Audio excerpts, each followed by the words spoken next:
Hello and welcome. This is John Gazvinian, and you're with Scholars to Storytellers, where we help senior academics in the humanities and social sciences get to trade book success in 9 months or less. So, today we're going to be talking about a topic that is very important, I think, and it's one of these counterintuitive topics that seems a little bit weird, but I'm going to ask you to kind of stay with me because I think you're going to find this actually game changing. If you're serious about writing a trade book, if you're serious about writing a book for a popular audience that reaches beyond academia, that people actually read, and that gets you out there into the public discourse, there's one thing you're going to have to do, which I think is going to come as a real surprise to you when I tell you what that is. And that's this. I want you to stop doing research. Yes, I'm serious. Just stop right now doing research. Don't do any more research on your topic. If you're serious about writing a trade book, if you're serious about getting a book out there with Random House, Simon & Schuster, Norton, etc., if you want to reach a wide public, your research is literally killing you. And I'm not exaggerating. Your research is one of the biggest things that's actually standing in your way, standing in the way of you communicating with the wider audience in the way that you really want to do. Why? Why do I say that? Because you know too much. I know this is something no one ever tells you in academia, right? Because in academia, you can never know too much. There's always something that you feel like you should know more about, or some gap in your knowledge that you don't want exposed to the world. But I actually want to suggest to you today that that's a very toxic way of thinking for people who are interested in engaging with wider publics. It's useful for when you're trying to do good scholarship. I understand that. There's no such thing as knowing too much. But when you're trying to write for trade, one of the biggest things I see again and again when I deal with my clients is sometimes they just know too much about their subject, and it gets in their way. So let me try to step back because, again, this is going to sound a little bit weird maybe initially, but I think if you stay with me, you'll see what I'm getting at. All of this operates on what I consider a very simple but actually counterintuitive principle that goes against everything you've ever been told as an academic, which is you are actually better off when you know less. Now, again, I don't think you're a better scholar necessarily when you know less, but you write better when you know less. This is true of almost everybody. We all are loosened up when we know less about something, when we kind of shoot from the hip. We are funnier, we're wittier, we're more to the point. We come up with these wonderful little aphorisms. We speak in ways that are kind of interesting and genuine and authentic that people can kind of relate to. And the more we know about our subject, the less and less we talk like that, and the less and less we write like that. The more we tend to kind of go, well, that's an interesting question. It's kind of complicated. I mean, to understand that, I think you need to unpack what we mean. That is the stuff that kills good writing. And it's not your fault, and it's not a bad thing to know a lot about your subject, of course, but it does get in the way of your writing when you're trying to engage with a wider public. You are more human, you are more authentic, and you are more effective as a writer and as a communicator when you actually know less about your subject. Some of you may have noticed this. I've certainly noticed this when I'm lecturing, for example, in the classroom. When we get to that one lesson where you have to that one week lecture where you have to kind of lecture on something that you're not actually that comfortable with, that you feel like you don't really know much about at all, and you're kind of mostly learning from the textbook along with the students. I don't know if any of you have had this experience. I certainly have, where I go and I end up giving one of my best lectures, right? And then the following week, it's my special subject, the thing I really love, and I've spent years of my life, devoted to, and you can feel the energy in the room getting sucked out and the students looking lost because you're kind of getting just so deeply in the weeds of all these details. It's the same thing with writing, right? So again, stop doing research. And I want to say, I think this is something that started to occur to me as I started doing more and more coaching over the last couple of years with Scholars to Storytellers clients. I noticed with almost every client I dealt with, is at some point along the way, along our journey together, I would try to push them into a zone they knew a little bit less about. I would say, well, what if you make this kind of claim or that kind of claim? Are you comfortable saying this or that? Or maybe expanding the book so it's about more than just this. It's actually about all these other things. And the reaction I always get is, yeah, I don't know. I'm not really, I feel like I need to do more research before I can say that, or before I can go into this kind of area, or before I can expand this. And I would always groan and hold my head and say, no, you don't. And often it could get quite combative because no, you got to, John, you don't understand. Like, I don't know anything about this. I've got to go and read like 20 other books, first of all, before I can even write this one paragraph in my proposal. And I would say, fine, if you really need to do that, okay, but I guarantee you it's going to be a lot better if you don't do that. I would say, trust me, you do know about this. You know more about it than you think you do. You know enough to be able to write a paragraph about it, which is all we might need at this stage, right? And I started to notice this pattern more and more, and just, it started to get kind of interesting to me. It's just how much this attachment to research was actually holding back a lot of my clients. So here's what I want to say today in the few minutes that we have left. I want you to stop doing as much research for two reasons. Less research is better, both for the proposal that you write when you're trying to get an agent in a book deal in the commercial world, right? Because remember, if you don't already know, if you're trying to write for trade, you don't write the whole book. First, you just sell it purely on proposal, a 20, 30, 40-page proposal and a 20, 30, 40-page writing sample. And if you're confused about that stuff, we help you with that. We do that exact kind of coaching. When you're out there trying to get a trade book deal, you need a proposal and a writing sample. Less research actually is good for the proposal, I find. It makes for a better proposal. And actually, I would go so far as to say later on, when you get a book deal and you actually go to write the book itself, I actually think it makes the writing better in the book itself as well.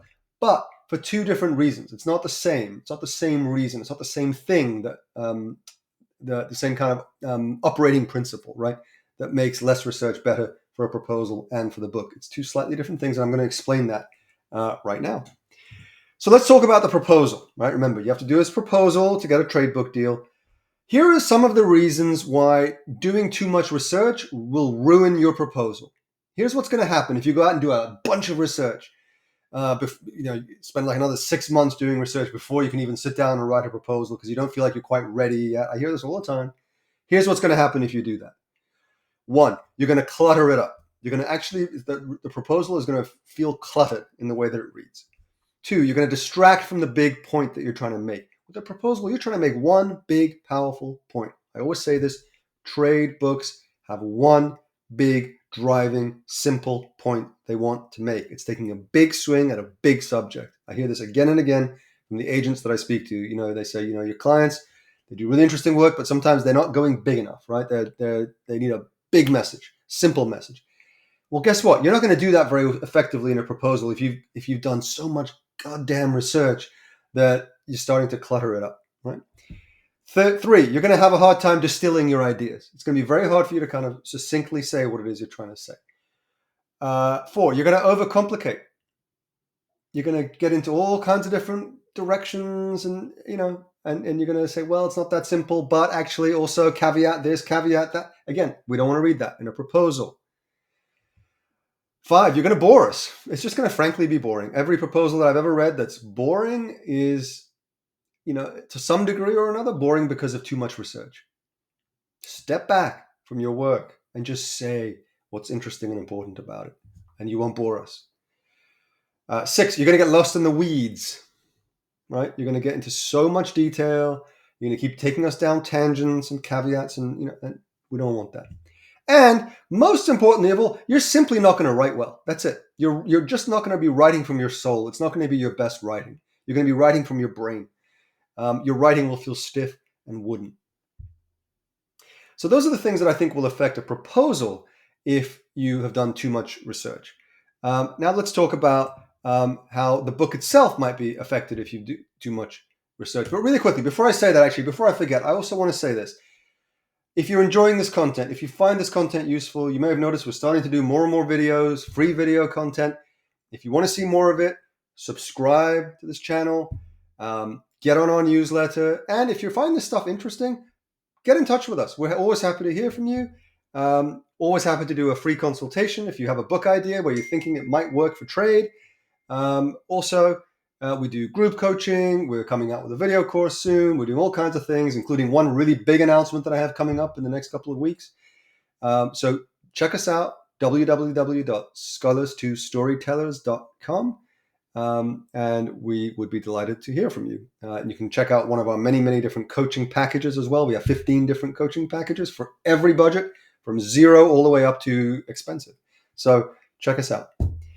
Okay, so we've talked a little bit about how the proposal will suffer from too much research.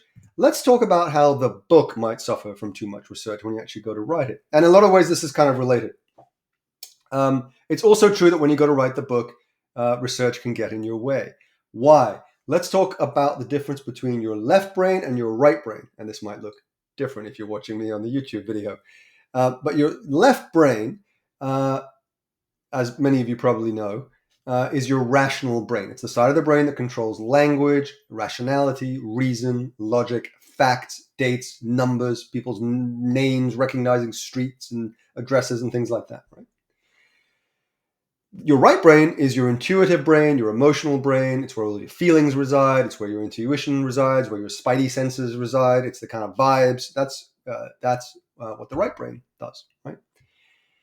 Research, as it's traditionally conceptualized in academia, operates completely in the left brain. There are rare exceptions, yes, but for the most part, the work you all do is very left-brained. It is very logic-driven, reasoned, rational, fact-driven, data, etc., etc., etc., right? Even if it's quote-unquote qualitative research, it's still left-brained. It's not just true of quant, it's also true of qualitative research, right? But to do really beautiful, accessible writing, the kind of writing that moves people, the kind of writing that has humanity to it, that editors and agents at big New York trade presses really want to hear and read, that kind of writing requires you to tap into your right brain, your emotional, your intuitive brain. It requires you to actually become absorbed in the material, right? To actually sort of swim in it, to lose yourself in it. And I don't mean that. This is something that people sometimes struggle with. I don't mean to lose yourself intellectually in the material, right? Because there are people, and a lot of us, maybe many of you listening to the sound of my voice, who have spent 20, 30 years deeply absorbed intellectually in your material, and you think, well, I am absorbed in my material. I'm swimming in it every day. But you're only doing that in an intellectual kind of way, in a left brain kind of way. I need you to also get lost in a right brain way, to get lost in the vibes, right? The atmosphere of your story. Not just with your left brain, not just getting lost in the facts, but actually getting lost in the story, the feeling state, right? The atmospherics. Really good example of this, Robert Caro. Some of you may have read, kind of an older example, but I think a good one. If you don't know him, he's the guy who wrote or he's still writing, over the past 40 years, has been writing this multi-volume biography of Lyndon Johnson. That I think 5 volumes have come out now, thousands of pages. He's just starting Johnson's presidency. Anyway, one of the reasons it's taken him so long is because when he just got this book contract in 1968 or whatever it was, he decided to go to these small towns in Texas where Lyndon Johnson grew up as a child and as an adolescent, and spend months, years feeling the dust, the grass, the smell of the air, the way people talk, the rhythms of life, before he would even start doing the quote unquote research, right? And it has an impact. It has an effect on the book. It's subtle. It's unexpected. It's between the lines. There isn't a direct linear relationship between that kind of work that you're doing and the result. But trust me, it comes out in the end. And I did a lot of this on my last book, and I think it made a difference as well. Feeling this stuff, watching hours and hours of videos about whatever it might be that's kind of tangentially related, will affect your writing in ways you would never even expect. So that's my brief thing on why you need to do less research. If you're confused, if you want to hear more, if you've got questions, or you just want to talk about your book ideas, get in touch. There's my email. There's our website. My team and I are all very happy to hear from you. There is our social media as well. I want to hear your questions, your comments, your pushback, and we can always do another video on this topic. But for now, enjoy, good luck, and stay away from the research.